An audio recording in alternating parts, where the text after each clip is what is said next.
Hey there. Welcome to Toy Talk with Mike and Chad. Episode 43. I was a little I misjudged last time. Okay. So last time you were here we shot 2 episodes. Yeah. And we went ahead and did 44 and 45. And it was only when I was uploading them that I realized we didn't have a 43. So I'm sure nobody noticed. I didn't even notice. But I noticed, and so I'm like, we can't not have a 43, so it'll be a little out of order. It's okay. But this is episode 43. How you doing? Good, how are you doing? Just coming off a long week at work. Yeah? Yeah, because you've had a bunch of union-y stuff going on. Union stuff. I'm the vice president, one of the vice presidents of my union local, so bunch of meetings. I was at a convention over the weekend, and this was our first week at the bargaining table for our new contract. So, yeah, it's been a good week. So it's nice to finally be able to get together and catch up. Because, geez, I think it's been like 3 weeks now since it's been our like last one. We've both been busy, and I'm finally done school now officially. So, yeah, you're done school. It's Thursday night, but it's my weekend. I don't work tomorrow. You? I work 15 hours tomorrow. Yeah, that sucks. Yeah, it does suck. But that's okay. No, and so we got to finance the habit here, right? Getting into the beers a little bit tonight. Now, Budweiser, they're fine. It's not my beer of choice. But we had Canadian Thanksgiving 2 weeks ago. And we hosted it here. Mm-hmm. I shouldn't take too much credit. It was my wife did all the work. But I bought... I don't know what you call it. I got 36 beers because I had, my in-laws and everybody coming over. And then nobody really drank. So I got stuck with all these Budweisers. I was trying to find like a generic brand that everybody would drink. So that's what my go-to is recently has been Sleeman 2.0 just because it only has 2 carbs. I find, I'm diabetic, type 2 diabetic. So I find most of the beer after like 2 or 3 I'm bloated and I can't drink too much anymore anyway, so Sleeman 2.0 is a nice refreshing one. There you go. They're not paying me to say Sponsored by Sleeman's. Yeah. That would be nice. Yeah, imagine finance the habit. Yeah. Of toy collecting. Yes. We should, I guess, talk about toys since this is Toy Talk. What do you got? You got some, it's mostly Mike's stuff today. We're planning on shooting another episode here soon when we each get like 1 or 2 more Joes that are on their way for us. Since our last Joe video, there's been like 10 that we both got. The last time we got together, we shot a G.I. Joe episode where we covered, 15 figures or something. Yeah. And we said, okay, these have been piling up for a little while, but we wanted to wait because there was always another one in the mail or another one in the mail. So we got caught up. We showed you all of our G.I. Joes. And yeah, it's been 3 weeks. And I literally have 9 of them sitting over here on my desk. New ones. Yeah. With more in the mail now. So we were debating on doing a G.I. Joe episode tonight. But we're like, we might as well wait for that other one to show up. And so more G.I. Joes soon to come. So you don't really have anything of your own to talk about. No. So we'll talk about some of my stuff. Yeah. Because you're a little more focused. I'm still all over the place. I buy a little bit of everything.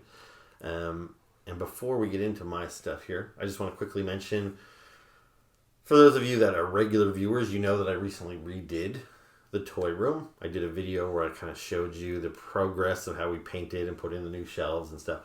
So I figure I might as well keep you up to date as I continue to expand on the room because I still need to buy more shelving.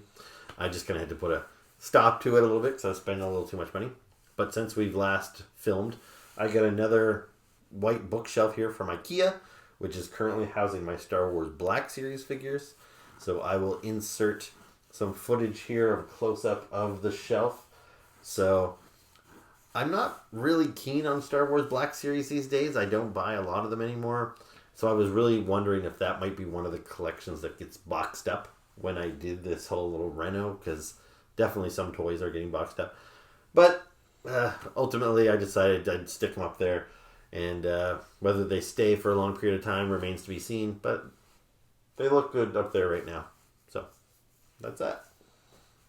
I'm glad you didn't put them away. I'm always impressed by like your Stormtrooper collection. Who doesn't love Stormtroopers? But yeah, I have 4 shelves. I don't know how many characters are on each shelf. Let's say 30 to 40, maybe even more. So let's say 40 per shelf. So that's like 160 Star Wars figures. I would say easily 100 of them are variations of the Stormtrooper. Maybe a clone trooper, maybe a Bad Batch guy, or whatever. But they're all kind of Stormtroopers. And so I admit it looks kind of impressive to see them all on a shelf together. But at the same time, it's one of those things where I'm like, I'm putting other things away. And I'm basically displaying the same figure 100 times over. Yeah. I don't know.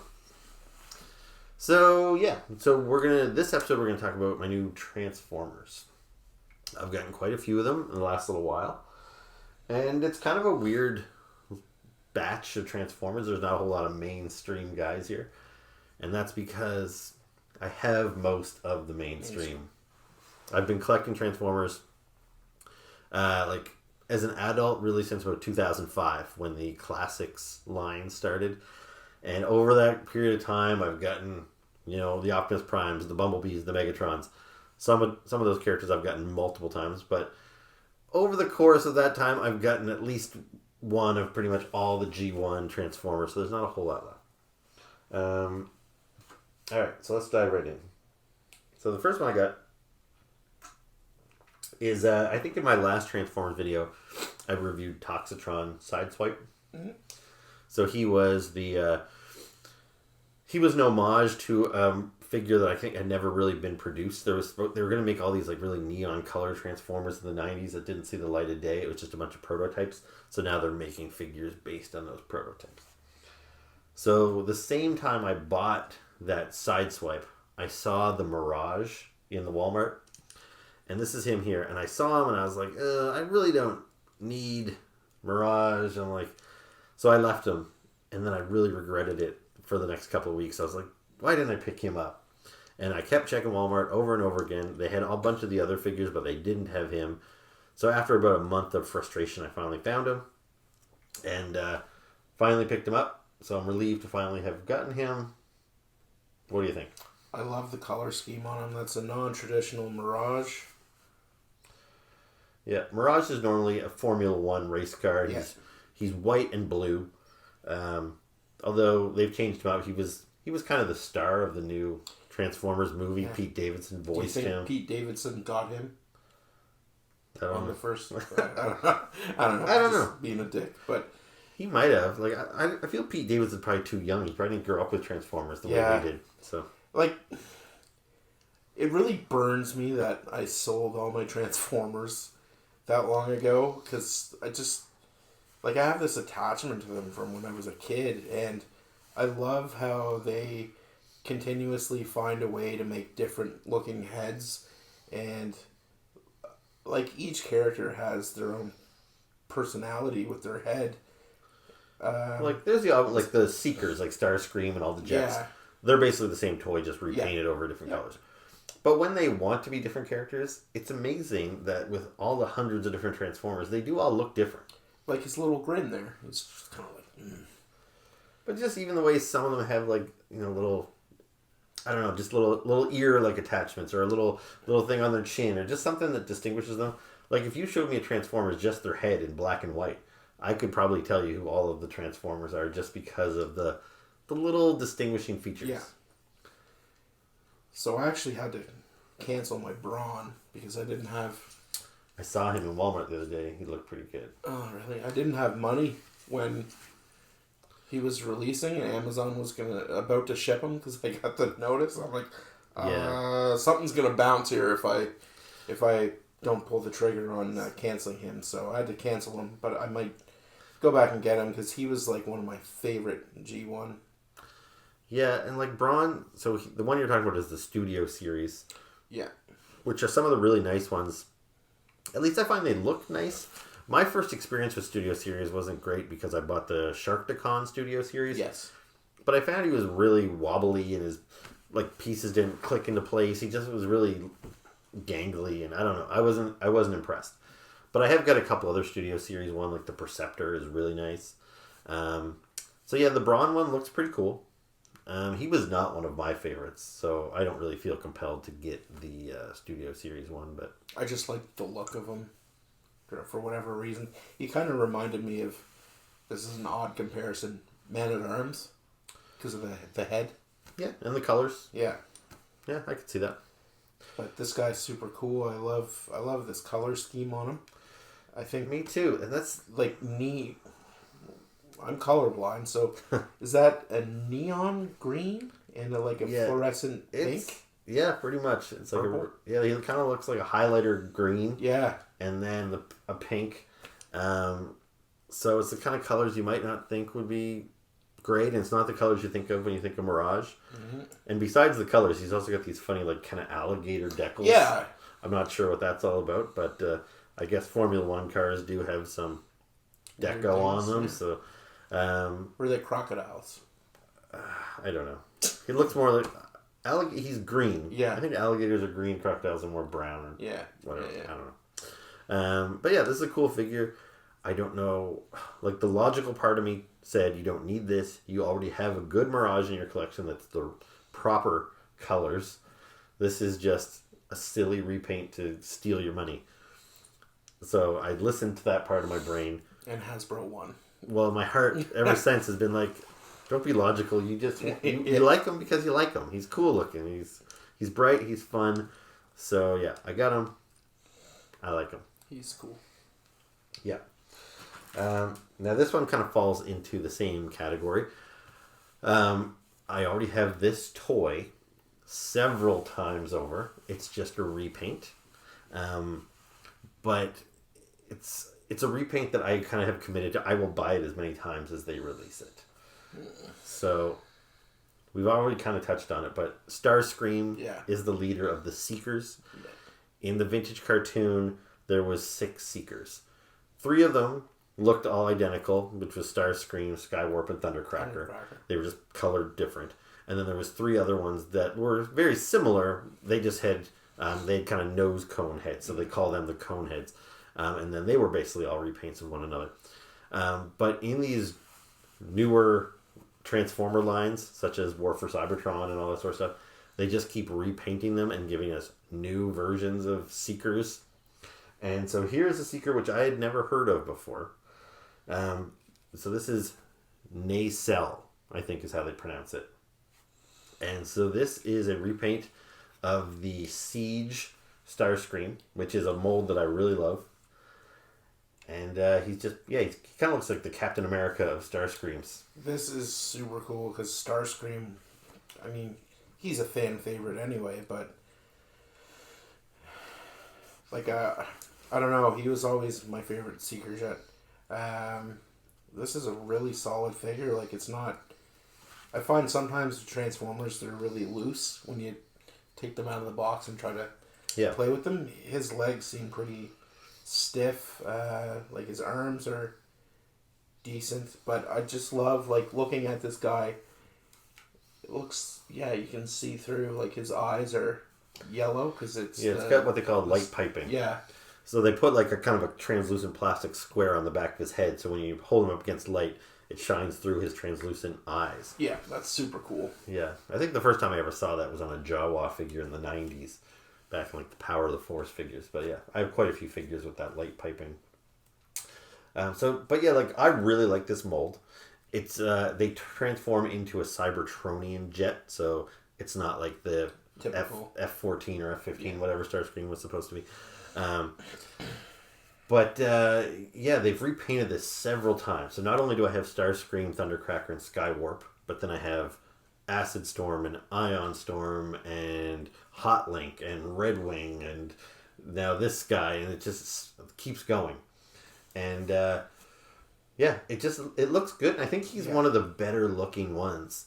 I would agree with you there.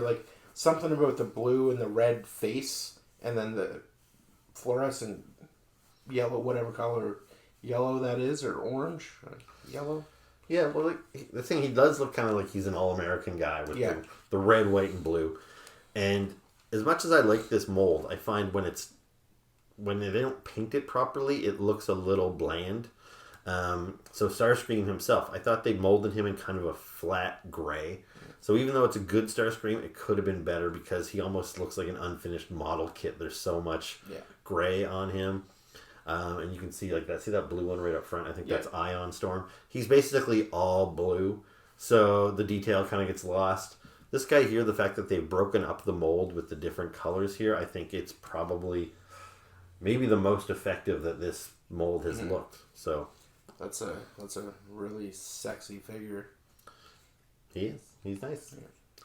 So yes, that's Nacelle or Nassel, or I assume it's Nacelle, but I don't know. All right, another one. This is another repaint. This is a character, and see, this is where Hasbro gets me, because like I told you a minute ago, I pretty much have a whole collection of all the G1 Transformers, and I thought that meant I was done buying Transformers. But then they put out a character like this, who his name is Detritus. He has no like real Transformers history. I think he was made by the like the Collectors Club a few years back, maybe based on an unproduced prototype. Like these things always have some basis somewhere in Transformers history, but then they dig them out of the vault and they give them a new name and they give them a new backstory.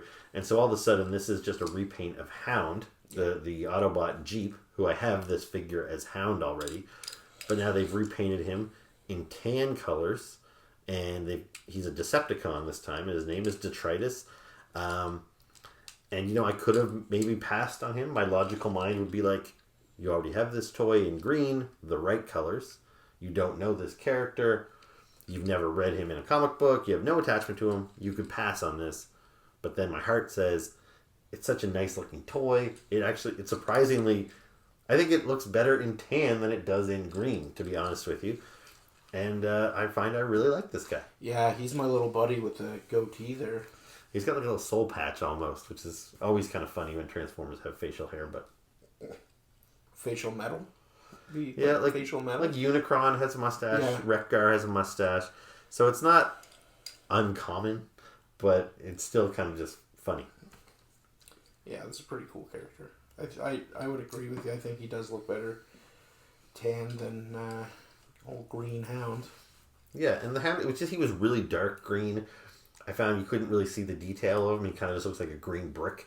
This guy here, the fact that he's lighter, you can kind of see the grill and see the headlights. Like he looks better. So I agree. All right, so there you go. That's Detritus. Pretty cool. Now this guy falls into the same category.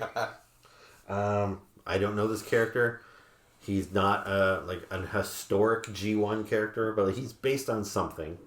But this guy's name is Medix with an X. Oops. And I just walked into GameStop. I don't know, maybe it's probably been 2 months now since I got this guy.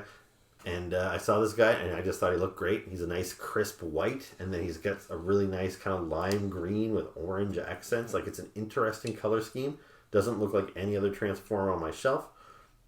The base figure is the same as, I think it's Skids, maybe, that he's got the same body as, but he's got a new head. So unlike Nacelle and Detritus there, who they repainted the original guy's head, this guy's got a brand new head that makes him his own character. Yeah, he kind of has an Optimus Prime thing going on there with his face. Oh yeah, for sure. Any of the guys that have kind of the plate over their mouth and nose, they get kind of an Optimus Prime-y vibe. But that's cool. I like this guy.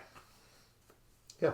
Something like normally to me, I don't think orange and green would work well together, but this does. Yeah, and then he's got the translucent glass on his windshield and his doors, which you see behind him like wings almost. Yeah. That looks really nice too. They really pop.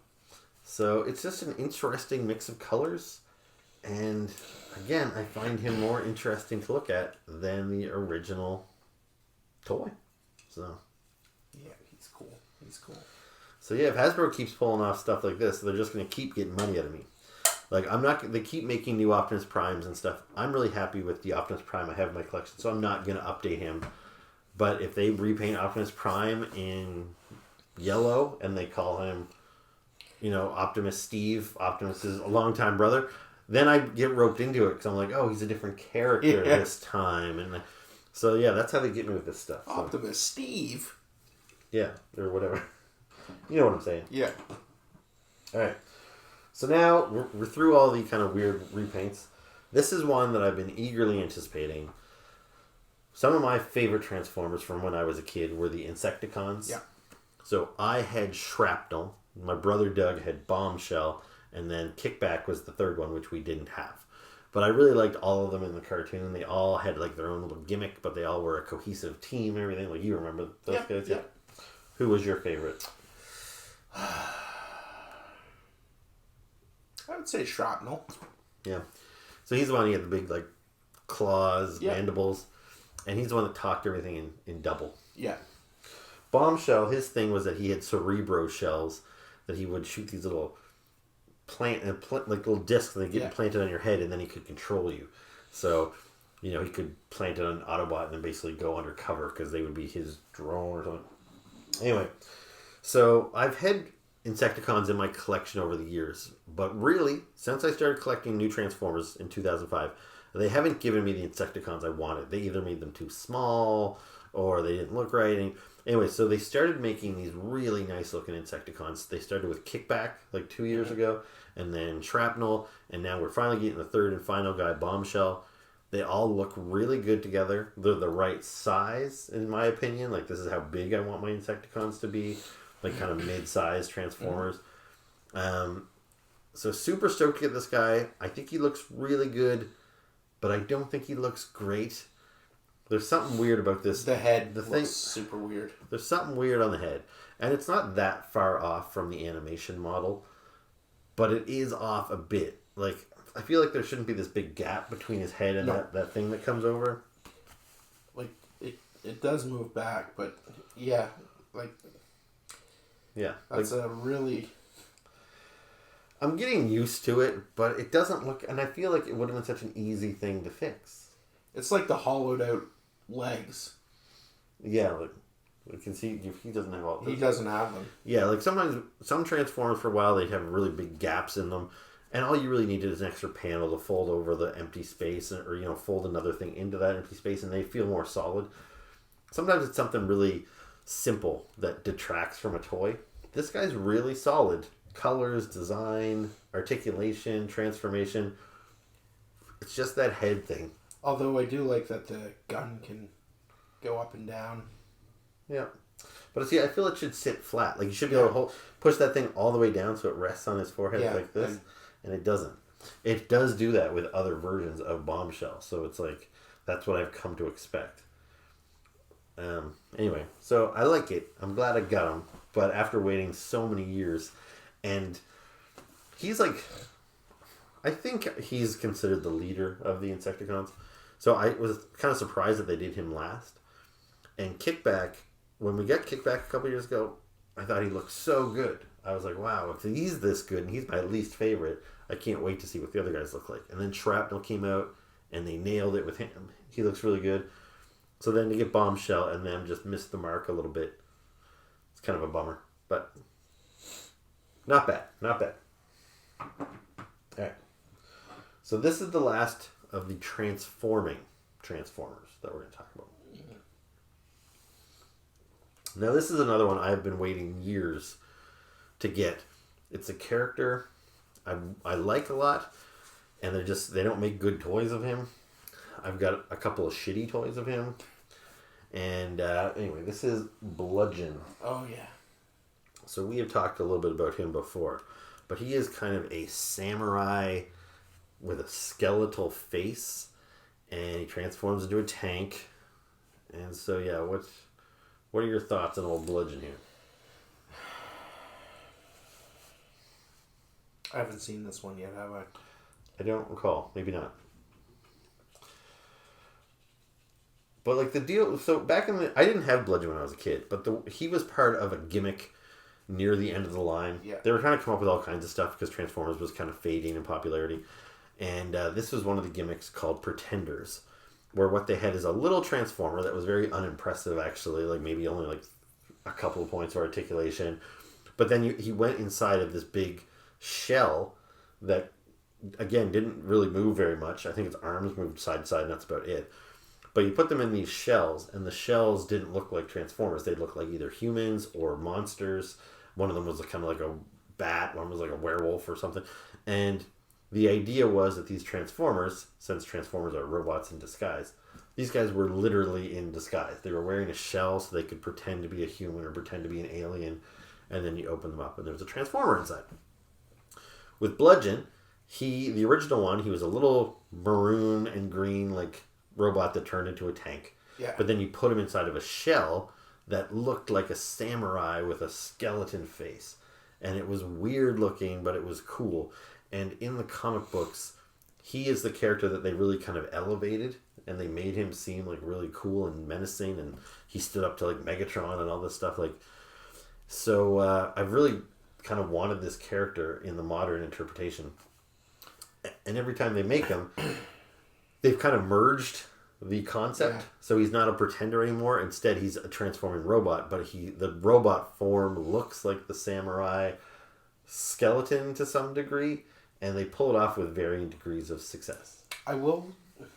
He's a nice figure, but the color scheme doesn't do it for me. There's something about, like, is that a maroon or an orange, like a red? Yeah, it's like a maroon. So the orange and the maroon and the green, it's like, I don't know, with the gray.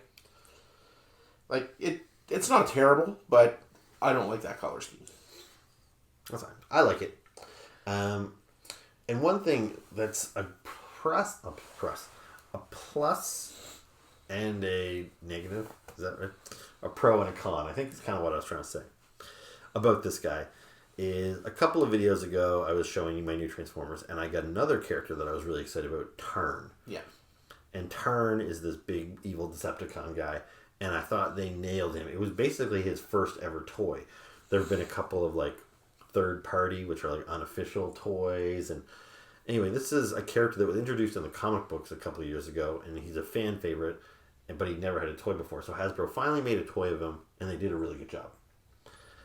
Now, Bludgeon is a character I've been waiting for. So when they announced this figure, I was like, okay, so they're building it on the base body of Turn. So this guy looks almost identical to Turn, which is a good thing because the Turn was so good.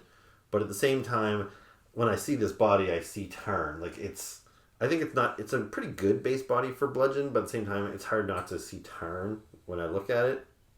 I kind of would have rathered him have his own unique body.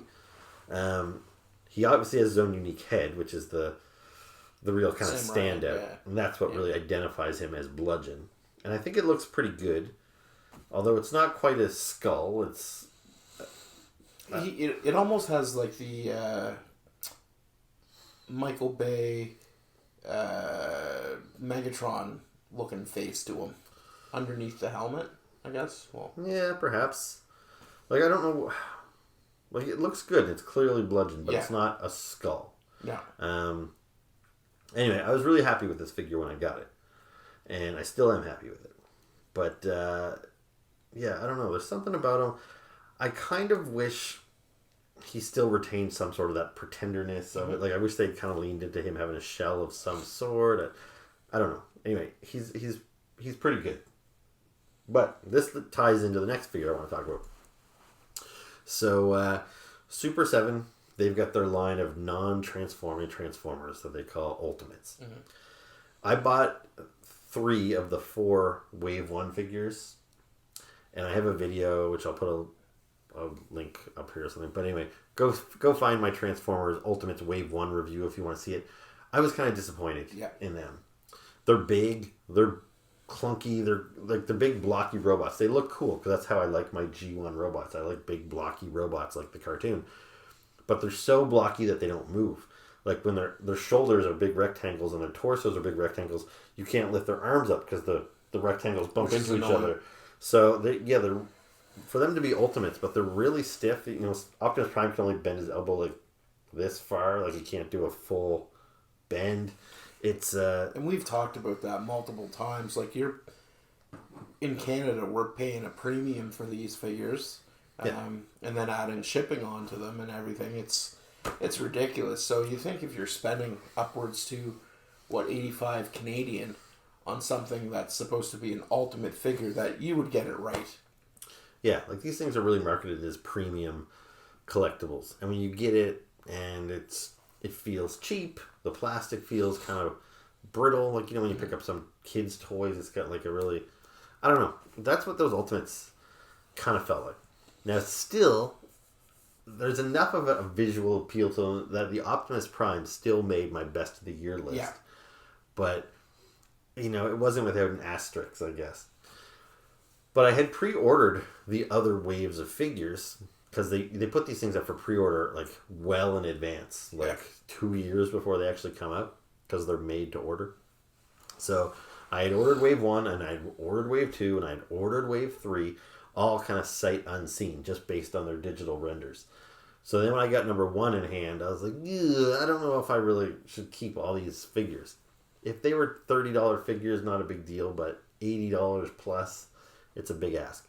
So I slowly started canceling them. The 4 figures in wave 2 were Megatron, who I canceled, which was kind of hard because I had Optimus Prime. Even if I was going to stop buying these things altogether, I kind of would at least like to have Megatron and Optimus.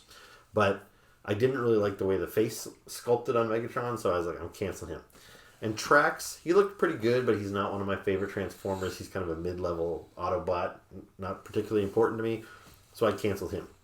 These last 2, I hummed and hawed. I was like, should I cancel them? Should I not? And I went back and forth. I ultimately kept these 2. Yeah. And so one of them is Bludgeon. Yeah. So this is Super 7's Ultimate Bludgeon. And this guy is basically an articulated version of the shell of the old 80s toy. So this is what the 80s toy looked like, except it was just kind of 2, a front and a back, like a Russian nesting doll type of thing, and you snap them together. So now he's an actual action figure. And this has the skull. Like, this guy is clearly a samurai skeleton. He's not an interpretation of that like the other figure is. This is him. I love the face sculpt on this. I have a weird obsession with skulls and samurais. The only thing that really annoys me again is the articulation on a Super 7 Ultimate, because as you can see here, like his shoulder, it's really awkward with his helmet there. Yeah, he does not move very well. So it is frustrating. And like he's got weirdly loose joints. Yeah, like I'm seeing his legs here.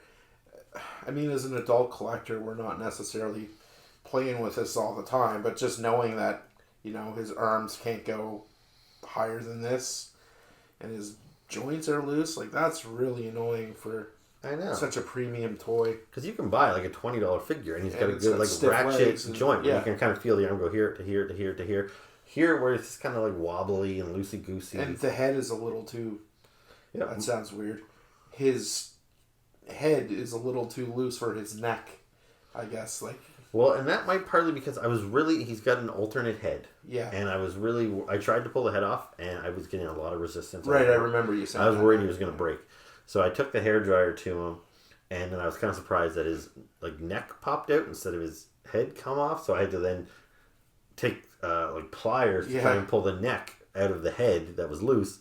Anyway, I'm worried he could break, and I'm not likely going to change out his head again. No, I wouldn't advise that. So the head that I have him displayed with, which you guys will see when I put an insert in, this is my preferred head. This is kind of a little bit more of a contemporary look, like from the comic books. Like he's kind of a little laughing samurai, and his helmet's a little sleeker. The other version is closer to the 80s toy, but it doesn't have as much personality. So this is that one, so it's a little bit more neutral. Yeah, that's very bland. So this head here, again, you'll see it on the insert. This is much truer to the 80s toy, but I think it's a little goofy looking. And so I think, this one here, it's got like these red pupils, which makes it more menacing. Yeah, the teeth, it looks better. The helmet looks better. So, yeah, this is the way I'm going to display him. When I did the insert, I had planned to show you guys what he looks like with the two heads, but I'm so scared I could break him taking the head off that I'll just have to show you the head loose. He's also got a couple swords with scabbards there, and he's got a top of a tank, like a tank turret, I guess you'd call it. And it can be used as a shield, which I think is how it worked on the original Pretender. You could take the turret off of the little guy that went inside of him so that he would fit inside, and then the Pretender shell could use the top of the tank as a shield, just so you didn't have to leave it laying around while you... So that's kind of neat. But I'll be honest, like, what I would have felt like so much more value for this is, since Super 7 is treating this like the Pretender shell, they're giving us that tank, which is like kind of identifying the fact that the robot goes inside it. Like, I wish they gave us just like a little tank, like a little guy, like a little version of the little version that went inside. Now, mind you, I would have liked a little articulation on it, but even if they didn't articulate him, just a little guy that looked like the toy that went inside of this toy back in the day, I would have felt like, you know, when you call these Ultimates, it's kind of implying like this is everything you would ever want in a Bludgeon, but I feel he's missing the actual inner robot, which is kind of a big miss, perhaps. So anyway, shall we move on to our final? Yeah, and I think I know what one it is, and I'm very excited for this one.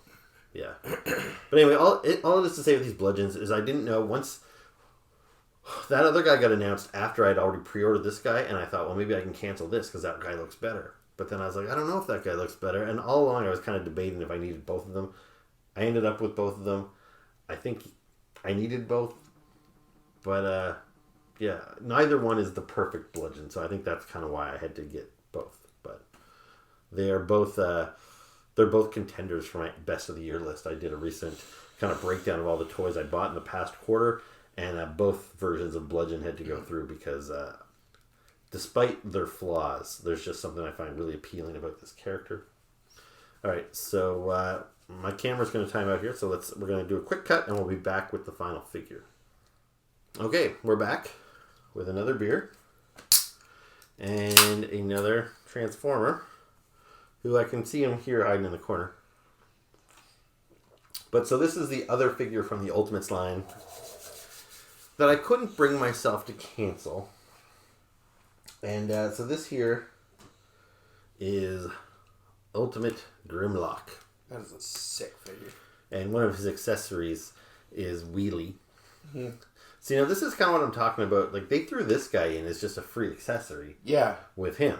Now, mind you, it's kind of annoying because he's not really articulated. His arms go up and down, but he's sitting in this really wide crouch stance so he can sit on Grimlock's back. But that makes him essentially useless when he's not on Grimlock's back. So it's almost like, man, it would have taken you no effort to add a little joint so his legs could straighten out.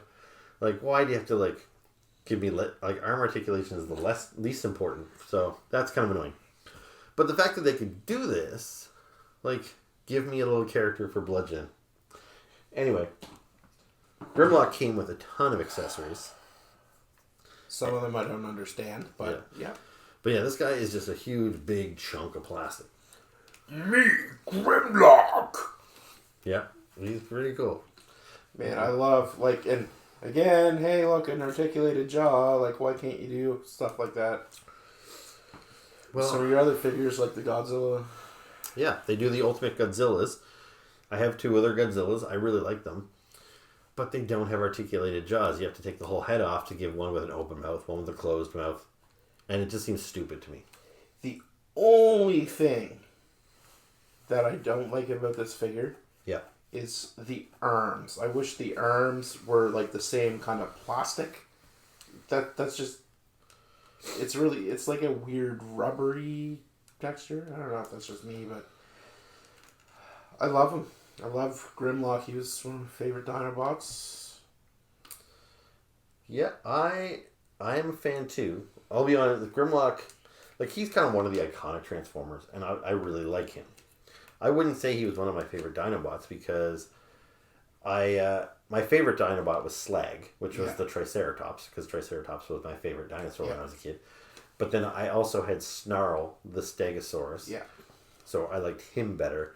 And then my brother Doug, he had Grimlock and Sludge, the Brontosaurus. Neither of us had Swoop, the pterodactyl. Yeah, so I like him. It is kind of a tough call, like, with Grimlock, when they make a toy like this that doesn't transform. Do you make him in his robot mode, or do you make him in his T-Rex mode? They obviously went with T-Rex. I assume that's probably the more desirable for most people. But Grimlock is a very cool-looking robot, too. But yeah, this figure, the main reason I had considered canceling it, and I thought, this doesn't mean I'll never own it, but maybe I cancel it now, because a lot of these Ultimate figures, they end up going on sale down the road. And like with the Wave 1 Transformers, I don't know if I ever really saw them individually for sale, but about, several months after they released Wave 1, you would see like all 4 Wave 1 figures on sale for like 40% off or something. And I kind of thought maybe that's what I should do. Cancel my Transformers and hope to get them for a discount later. But with Grimlock, I didn't want to cancel because he's so big that he was part of the Super 7's old pricing model, where all Ultimates across the board were the same price. And people would criticize them, like, your Turtles are too expensive. And they're like, well, the reason our Ninja Turtles are so expensive because Bebop and Rocksteady are huge, so we offset the price. That's why they're all like $55 American dollars. But nowadays, the Godzilla figures are $85 American dollars. And with the Power Ranger figures, they do the Zords, those guys are like $80 and stuff. So I'm sure if they were to put this wave up for pre-order now, that Grimlock would be $80 American dollars, and it probably would have cost me $120, $130. So for me, I pre-ordered them at $55, and I didn't want to cancel it for the risk of maybe them increasing the price down the road. So that's what I got. Now I really hate shitting on Super 7, like for their Ultimates, because I do think they make good toys. But again, like, so his tail is in a neutral position here. That is a really ugly gap in between there. Like, you can, like, I know he's got to move his tail and stuff, but when his tail is in that normal position, there's a big noticeable gap there. It just drives me nuts. Like, they can't make that flush. Yeah, they do. Like that joint, I haven't really noticed it, but... Sorry if that will make you notice it now and hate it. No, I don't think so. It's the gaps are the least of the problems, I find. Like, this is a good figure. Yeah. And I like it, and I think he's good value for the money because, like I said, I think they would charge significantly more absolutely. For him nowadays. He looks good. He looks like he stepped right out of the cartoon. He stomped right out of the cartoon. Yeah, stomped right out. He moves as well as I would kind of expect him to. Like, the other Transformers are pretty rigid, and it's annoying because you want them to be able to, like, squat and bend their elbow. But with a T-Rex, you don't expect them to move. Their arms are little. They don't bend their knees a whole lot. Like, he is kind of a big brick, and that's kind of okay. That's part of the charm, I think. Yeah. So, I like it a lot. I'll be honest, one thing that kind of took away from this a little bit is I have multiple transforming Grimlocks, and I keep most of them in the robot mode when I'm in my shelf. Yeah. I have some that make some good dinosaurs, but none of them have really captured the look of the cartoon the way I wanted it to. But then Super 7 put out their reaction figure last year, and so those are the little 5 points of articulation figures. But that Grimlock, I thought was amazing looking. Yeah. I actually think that Grimlock is better than this one. As far as the look, like, I don't know, I could be wrong. I haven't actually done a side-by-side comparison, but there's something about this guy's face seems a little narrow. Like, it's almost pointy like a beak, and a T-Rex is supposed to have a really wide set skull. Yeah. I feel the reaction figure had a wider skull and everything, so I think if you're just trying to capture the look of the cartoon figure, I think the reaction figure might have actually done it better. So he kind of steals this guy's thunder a little bit in that regard. Like, this guy does move more, but not much. He's bigger, sure. He's heavier. But, I think the little guy might actually look better. Like I said, though, I think the articulated jaw redeems him, because I know a lot of their figures don't have that functionality. Now, the other thing that this guy has that the reaction figure does not have is a whole bunch of extra shit that I don't need. Didn't he have like a dinner plate or something? Yeah, I'll show you all that stuff. And this is what kind of frustrates me about this line. Is, as I said, Super 7 sells these as the ultimate. Yeah. And when they first, I think the Ninja Turtles were their first line of ultimates. Yeah, they were. And then they've gone on to a bunch of other things. But they would kind of say, like, we want to give you everything you could ever want. So, like, with Leonardo, you get, you know, an angry head and you get, like, a happy head. And you get, like, his weapons in color. And you also get his weapons solid brown to match, like, the original toy of the 80s. And, like, we want to give you all kinds of extra hands so you can do all this. You know, so they market it as, like, what more could you want? Excuse me. And they kind of use that to justify the pricing. But for me, I'm like, man, I would happily knock $10 off the price and keep all this extra junk. Like with Optimus Prime, they gave him a surfboard and a basketball. And those are from, like, you know, 10 seconds of animation. Like there's a scene in the cartoon where Optimus Prime dunks a basketball. So they give you a hand that's dunking a basketball. And there's a scene in one episode that he surfs, so they've got a surfboard. But, like, I can't imagine anybody displaying their Optimus Prime with a basketball or with the surfboard. Like, it just seems like a kind of a, haha, that's kind of a cute. But not when you're telling me that's why you're paying $80 for this figure. And with Grimlock, so Wheelie, that's kind of a cool figure, a cool accessory, but it could have been better. I don't like that he doesn't move. The other stuff he has, I think it's pretty much all from one episode of the cartoon, where he plugged his brain into, I think he plugged it into Teletran, the computer on their spaceship. So he has this brain transfer machine. So it's like this helmet with like a cord and a little plug. So when he put this on his head, it turned him smart for an episode. Grimlock, not dumb. Well, that sounds dumb. Yeah. That would not be smart, Grimlock. So from that episode, he's got that. He's got, well, the crown is actually from something else, I think. But when he was King Grimlock, so he's got a little helmet. So this is a worthwhile accessory, I think. I just dropped one of his drinking glasses. Try not to step on that and break it. But there was, again, not even an episode, a scene, I'll say, where he was, like, serving drinks. So he came out in one scene with an apron on. So he's got this real cloth, like soft goods apron that you can put over his head and Velcro around his back. If you want to Velcro that on there. And so he's got that. And then he's got this serving tray with 6 different little translucent plastic glasses. Like he's a waiter in a restaurant. And then he's also got this fish, which is from, again, one scene. I think it was after he turned dumb again, and then he was in the water splashing around, and he was catching fish, and they're like, oh, look at Grimlock, he's back to being an idiot. And it's like, what am I supposed to do with all this stuff? Me no idiot. Anyways, that's the extent of my Grimlock voice, but... So that's him in a waiter's apron. Yeah, that's really weird. Like, who's going to buy this figure for, you know, $60 to $80 to $90 or whatever, and then display it with an apron on? Like, if you're that big of a Grimlock fan, I don't think you want to make him look like a schmuck in your display, right? So, I just don't get the logic of giving you this stuff. Like, if you're telling me this is the ultimate Grimlock, I'm sure you could have found other things that would be cooler to give me.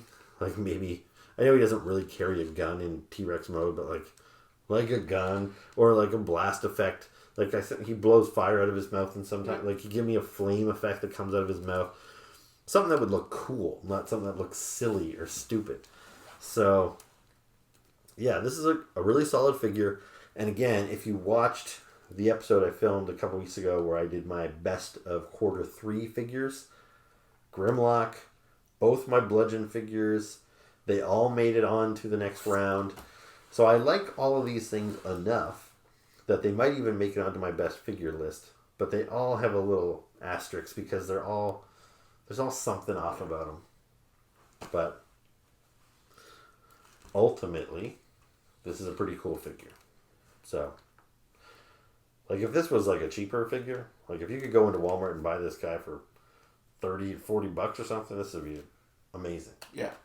But knowing you're paying these premium prices for it, and a lot of the premiumness, actually that's another thing I should show you guys, is the boxes. Yeah. So I'm paying for the accessories, but I'm also paying for the boxes. And for me, the boxes are going to go in the garbage. So it's... Anyway, I'm just going to grab the box. Okay. So, like I said, I ordered the whole wave 1 of these Transformers Ultimates before, so I knew what to expect. And then they come in boxes like this. So this is Bludgeon. So they come in this brown mailer box. And then there's a really nice box inside. So just to give you an idea of how big Grimlock is, you want to hold on to this for a sec. So that's the standard box.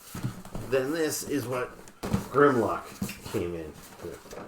So substantially bigger, substantially wider. And this was the same price. These figures were both $55 US, which is pretty crazy. That's a good bang for your buck there. Yeah. So, yeah, if you want to open that up, you can give me a chance to have another drink.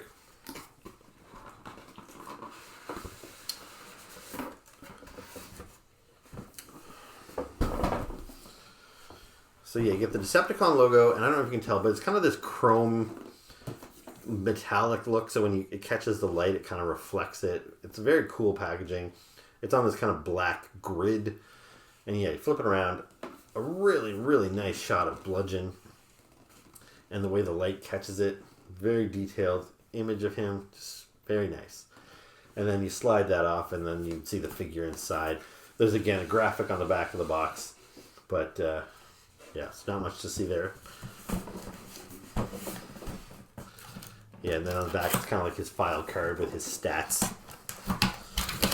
So the Grimlock box.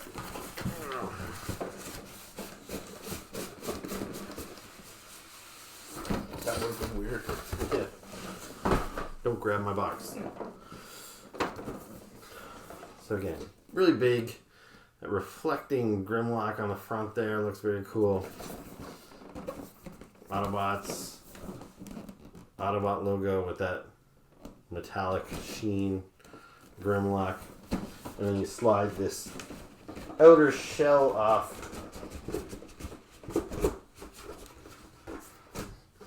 And then you get Grimlock's stats on the back.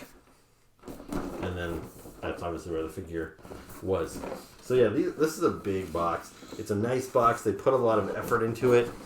And I'm sure they have to factor this into the cost. And I just don't like paying for it. Another thing that's kind of annoying is my local comic book shop sells Ultimate figures. I've bought one or two from them.